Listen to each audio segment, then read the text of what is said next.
మీ జీవితంలో ఈ రోజు నుంచే రెండవ ఇన్నింగ్స్ ప్రారంభించండి. మీరు మీ జీవితాన్ని ఎక్కడ ప్రారంభించారో అక్కడి నుంచే మళ్ళీ మొదలవుతుంది. మీ బాధ్యతలు పూర్తయి మీ పిల్లలు పెద్దవి వాళ్ళ ఉద్యోగాలలో వాళ్ళు బిజీగా ఉన్నారు. ఇప్పుడు మీకు ఖాళీ సమయం దొరికింది. మా పిల్లలు నన్ను తక్కువగా మాట్లాడుతున్నారు, నాకు సమయం ఇవ్వడం లేదు అని ఆలోచనలతో సతమతమవుతున్నారా? అయితే ఈ వీడియో మీకోసం. జీవితంలో జరిగే అతిపెద్ద యుద్ధాలు సమయం తక్కువ ఉన్నప్పుడే గెలవాల్సి వస్తుంది. గెలుపు చిరస్థాయిగా ఉండాలంటే పోరాటం ఏ స్థాయిలో ఉండాలో ఆలోచించండి. మీకు ఇక్కడ ఇన్నింగ్స్ ప్రారంభమైంది అంటే ఆర్థిక లావాదేవీలు కానీ మీ అభిప్రాయాలు కానీ ఇతరులతో షేర్ చేసుకునే సమయం మిగిలింది. పిల్లలు పెద్దగై వాళ్ళ ఉద్యోగాలతో వాళ్ళు బిజీగా ఉన్నారు అంటే మీరు ఇంకో ఇన్నింగ్స్ ప్రారంభించారు. ఇంతకాలం చిన్న పిల్లల నుంచి వాళ్ళు వాళ్ళ స్థాయికి ఎదిగే వరకు ఎంతో కష్టపడి పెద్ద యుద్ధమే చేశారు. అంటే ఇప్పుడు మీకు కొంత విశ్రాంతి సమయం దొరుకుతుందని మీకు తెలుస్తుంది. మీరు చేస్తున్న ప్రతి పనిని కొంచెం శ్రద్ధ పెట్టి ఆలోచించండి. ఎందుకంటే లక్ష్యాల వైపు అడుగులు వేస్తున్నప్పుడు కొంత ఆలోచనతో కూడిన పనిని మొదలు పెట్టండి. ఇన్ని రోజులు మీరు చేసిన ఉద్యోగాలైనా మీ ప్రయాణం ఎక్కడ మొదలైందని ఆలోచిస్తుంటే దానిని తిరిగి ఇంకా అభివృద్ధి పదంలో ఎలా చేయాలి అని ఆలోచించండి. ఏఐ టూల్స్తోని కొత్త కొత్త విధానాలతోని ఆధునిక పుంతలతోని ఎదుర్కోలేకపోతున్నారా? అయితే మీరు ఈ వీడియో నుంచి కొన్ని విషయాలు నేర్చుకోవాలి. మీ జీవితంలో ఒక చిన్న ఉదాహరణ. కూరగాయలు అమ్మే ఒక వ్యక్తి బజార్లో కూర్చొని నలుగురు తిరిగే ప్లేస్లో పెట్టి అమ్ముతాడు. ఇది పాత విధానం.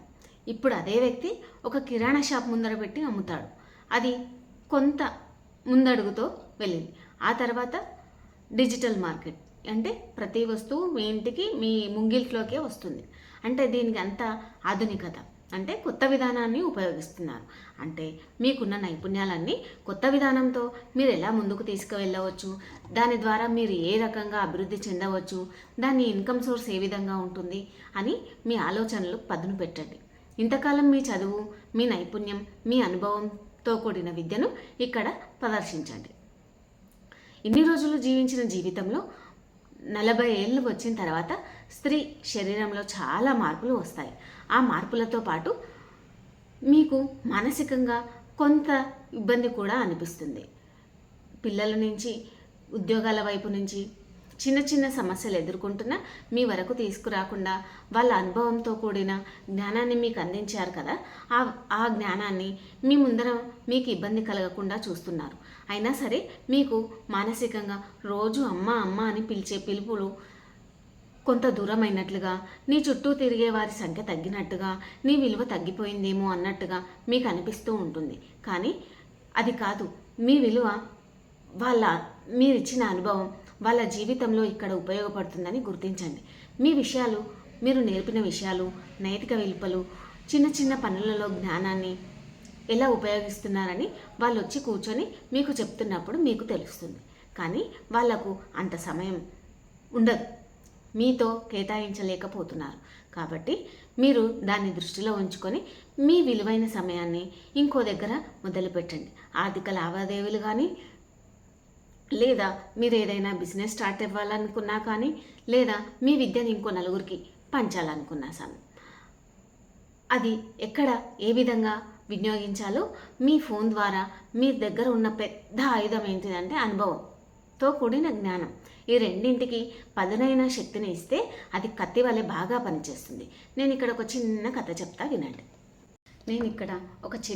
చెప్తా వినండి.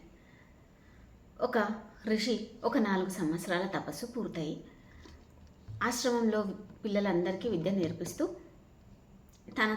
తన తపశ్శక్తికి తానే సంతోషపడేవాడట. అయితే సప్త ఋషుల్లో ఒకరికి బ్రహ్మ చెప్పాడట, అతన్ని పరీక్షించాలనుకుంటున్నా, నువ్వేదైనా ఉపాయం ఆలోచించు అని. అప్పుడు సప్త ఋషుల్లో ఒక ఋషి వెళ్ళి, నా దగ్గర ఒక ఆయుధం ఉంది, దాన్ని నువ్వు కొంతకాలం దాచిపెట్టు, నేను 1 సంవత్సరం తర్వాత నేను తిరిగి వస్తాను, తిరిగి నా ఆయుధం నాకు ఇవ్వు అని ఇచ్చి వెళ్ళాడట. దాని వస్తువుని పట్టుకోగానే దాని ఆ వస్తువుకున్నది ఏంటిది? కత్తి పదును, దాని ఆ వస్తువు మెరుపు, ఈ రెండు ఆ ఋషిని ఆకర్షించాయట. ఫస్ట్ ఆశ్రమానికి వెళ్తూ అరే ఈ చెట్లు నాకు అడ్డం ఉన్నాయి అని అనిపించిందంట. ఒక 3 రోజులు నడిచిన తర్వాత ఇన్ని అడ్డంకుల దారిలో బాటసారి అంటే నడక దారి మాత్రమే ఉండే దారి, బాటసారి దారిలో వెళ్తున్నా, చిన్న బాటలో వెళ్తున్నా, దీన్ని కొంచెం పెద్దగా చేయాలి, ఈ చెట్లన్నీ అడ్డం ఉన్నాయి అని అనిపించిందంట. 3 రోజుల్లో రోజు ఒక చెట్టు నరికివేస్తూ వచ్చాడట. అంటే అతనికి ఇచ్చిన ఆయుధం రంపం లాంటిది, ఒక కత్తి లాంటిది. తనకి ఎక్కడైతే అడ్డం అనిపిస్తుందో దాన్ని తొలగిస్తూ వచ్చిండు. రోజు ఒకటి. తర్వాత ఒక వారం తర్వాత చాలా చెట్లు అయినాయి, ఇవి ఎక్కువ చెట్లుగా కనిపిస్తున్నాయి, నాకు ఆశ్రమం మంచి కనిపించాలని రోజు ఒక 10-15 చెట్లు నరుక్కుంటూ వెళ్ళిండట. అలా 1 సంవత్సరం తిరిగేసరికి తాను ఆశ్రమం నుంచి తపస్సు చేసుకునే దారి వరకు ఒక పెద్ద దారిలాగా, ఖాళీ ప్రాంతంలాగా కనిపిస్తుందంట. ఒక 1 సంవత్సరం తర్వాత సప్త ఋషుల్లో ఆ ఋషి వచ్చి నా కత్తి నాకు ఇవ్వు అని అడిగిందంట.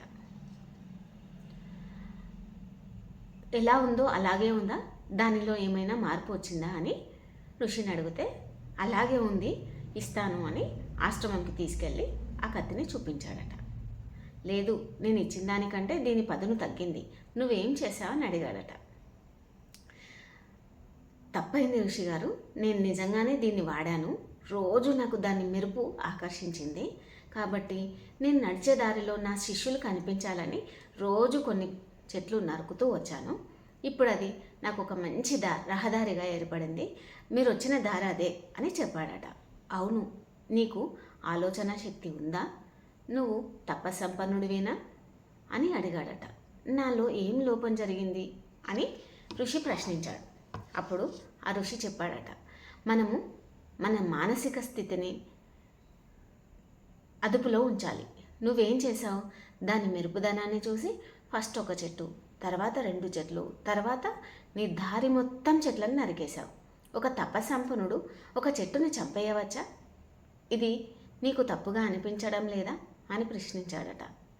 అవును, తప్పు జరిగిపోయింది అని క్షమాపణ కోరాడట.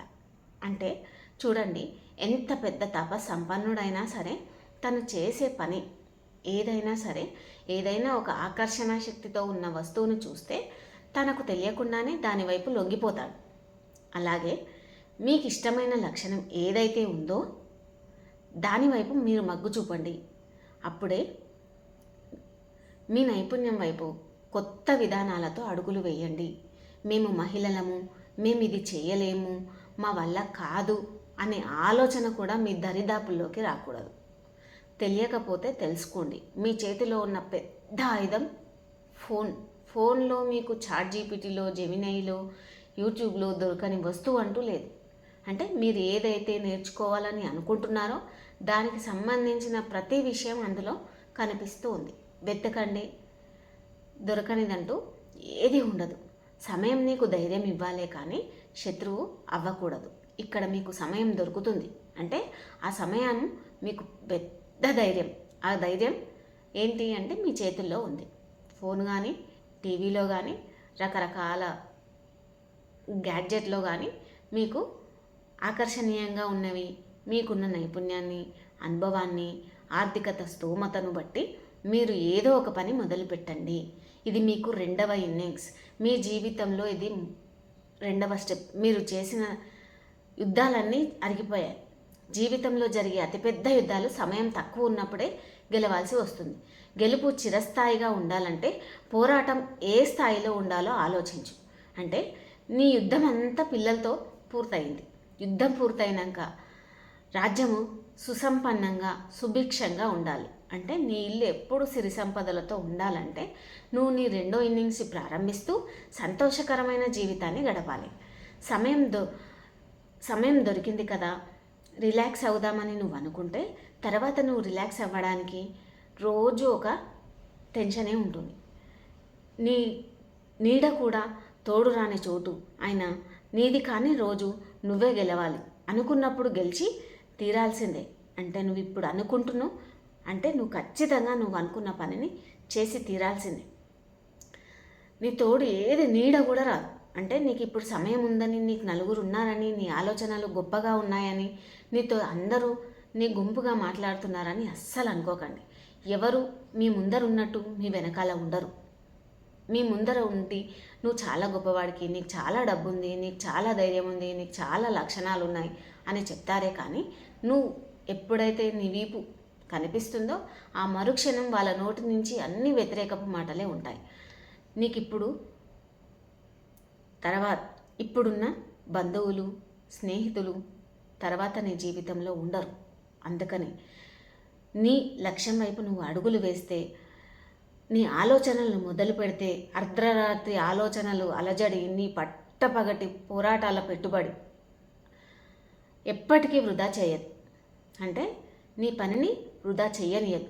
నువ్వు గెలుపు వైపుకు అడుగులు మొదలుపెట్టు. నీ లక్ష్యం నువ్వు చేరుకుంటావు. ఇది నీకు 2వ ఇన్నింగ్స్ అని గుర్తుంచుకో.